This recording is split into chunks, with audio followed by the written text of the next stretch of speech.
United States President Donald Trump may halt migrant separations. He's expected to issue an executive order after holding a media briefing. The U.S. earlier pulled out of the UN Human Rights Council. It had accused the council of protecting human rights abusers. Let's explore the implications of Trump's latest decision with international relations professor John Stremlau from Wits University. Good evening, Prof. Thank you very much for joining us this evening. Well, the Trump administration says, or is accusing the Council of political bias and an anti-Israel agenda. Do they have a point? Well, Vuyo, it's a little hard to swallow their complaints about hypocrisy and that the council is a cesspool of political bias, I think is what Nikki Haley, the ambassador, said today. And she said America should not provide it with credibility, and yet your lead-in story is that finally Trump has issued an executive order for the unseemly situation of separating 2,300 kids from their moms and dads at the border with Mexico.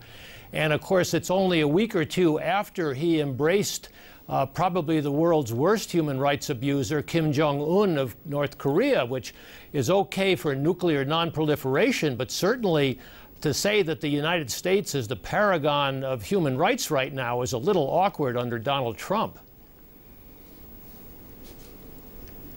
Well, be that as it may, and as you suggest, reach coming from them, but does the council have a particularly good record? Have they covered themselves in glory over the last few years, especially? Well, you raise a very good question, Vuyo. The Council reflects the membership of the United Nations. It's all-inclusive, 47 members. It has the same geographical distribution. In fact, it favors Africa and Asia slightly over the rest of the world because of the population and number of members of the UN. And it has had its troubles. But of course, all human rights organizations do. It's a very interesting fact that when the Human Rights Council was established in 2006, the W. Bush administration declined to join for the same reasons that the Trump administration does now invoke the Israel bias, anti-Israel bias of the Council. But the Council in its first years had no less than 6 separate commissions on Israel and indicting the abuses of Israel against the Palestinians. Once Barack Obama decided to join the council in 2009, since then they've only had 2 commissions, because what basically the Obama administration tried to do was to talk through with the Israelis, with the Palestinians, with the other members to find practical ways forward, because there's no question that there needs to be investigations of the kind of abuses we saw back just a few weeks ago when they opened the U.S. Embassy in Jerusalem. But the United States under Trump is in lockstep with Israel, and again its credibility suffers as a broker for peace in the Middle East because it's not talking to anybody else other than Israel right now. So it is a problem, and I don't know what will happen going forward, but I don't want to lose sight of the fact that the Council does do some very good investigative work on Syria, on North Korea, on Myanmar, for example.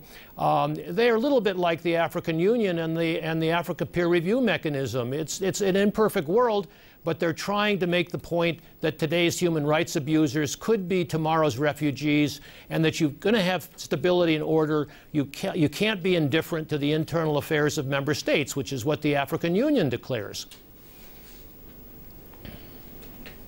But, Prof, how much of the Council's laxity and less than optimal performance is in fact a reflection of, the unhealthy and skewed relations between the nations of the world? In other words, it's not going to get any better for as long as there is no equality even within the UN system.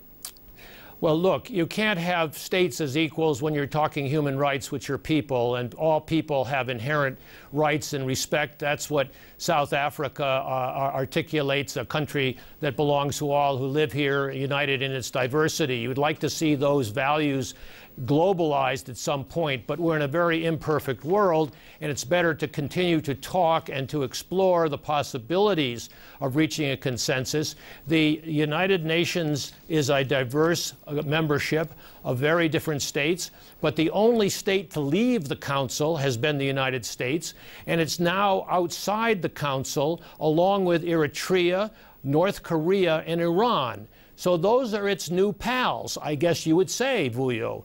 You know, what is the point of not engaging in dialogue and working the way the Obama administration did, or the way South Africa would? South Africa has very real complaints with the deficiencies of the Human Rights Council, and it takes its views to that council. Indeed, the last commissioner before Prince Zayed was our own Navi Pillay. And, you know, and it's better to play than to stand on the sidelines and scream. Do we expect other countries to follow suit, Prof?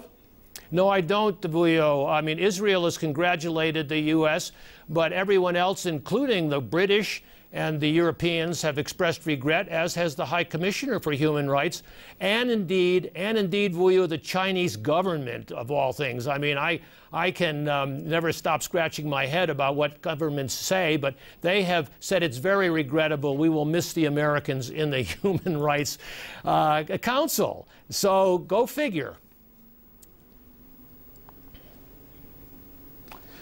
Prof, thank you very much for your time this evening. Professor John Stremlau from the Wits University's International Relations Department. Newsnight.